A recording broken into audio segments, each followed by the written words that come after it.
Somewhere in the galaxy right now, a massive star is dying, not fading quietly, collapsing in less than a second into something so dense that light itself can't escape it. This is how a black hole is born, and the physics behind it is stranger and more precise than most people realize. A black hole isn't a hole, and it isn't empty space. It's an enormous amount of mass crushed into an incredibly small volume, so much mass that its gravity bends space itself. Once you cross a boundary called the event horizon, gravity is strong enough that nothing, not even light, has enough speed to escape. Most black holes form from the death of massive stars. Stars with at least 8 to 10 times the mass of our Sun. For most of a star's life, there's a balance happening inside it. Gravity is constantly trying to crush the star inward, while nuclear fusion in the core pushes outward with tremendous energy. As long as the star has fuel to fuse, hydrogen into helium, helium into carbon, and so on, that balance holds. But eventually, for the most massive stars, the core starts fusing elements all the way up to iron. And iron is the dead end. Fusing iron doesn't release energy. It consumes it. The moment the core is made mostly of iron, the outward pressure that held the star up for millions of years simply disappears. Without that outward push, gravity wins instantly. The core, which may be as large as Earth just moments before, collapses to the size of a small city in a fraction of a second. Matter gets crushed so violently that protons and electrons are forced together, creating a super dense ball of neutrons. This collapse happens so fast that the outer layers of the star, still falling inward, slam into that dense core and rebound, triggering a supernova. For a few weeks, this single dying star can outshine its entire galaxy. But the supernova isn't the black hole. The supernova is the explosion of the outer layers. What happens to the core left behind is what actually determines whether you get a black hole at all. Here's the key number.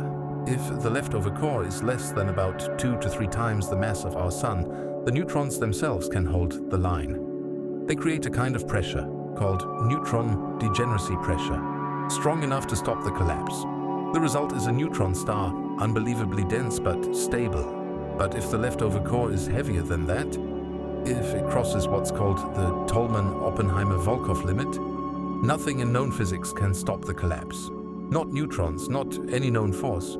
The core keeps collapsing, smaller and smaller, with no floor to land on. That is the moment a black hole forms. What's left behind is defined by 2 things. First, the event horizon. The boundary around the black hole where the escape speed equals the speed of light. Cross it and there is no path back, in any direction for anything.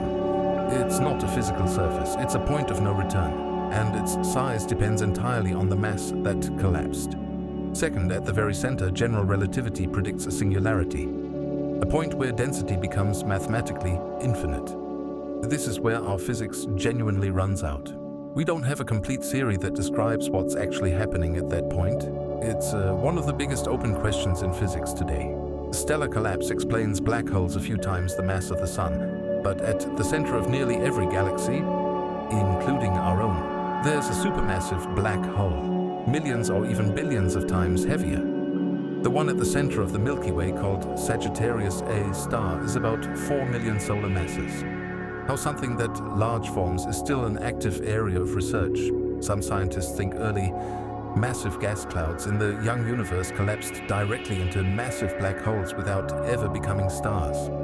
Others think smaller black holes merged repeatedly over billions of years, growing by consuming gas, dust, and each other. Both processes were likely happening at once.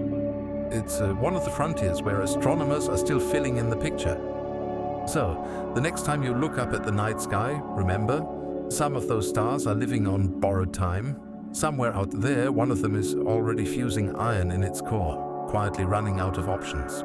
And when it does, gravity will finish the job in less than a second, leaving behind one of the strangest objects the universe has ever made. Thank you for watching this video, and for more like this, subscribe to Industrial Origin.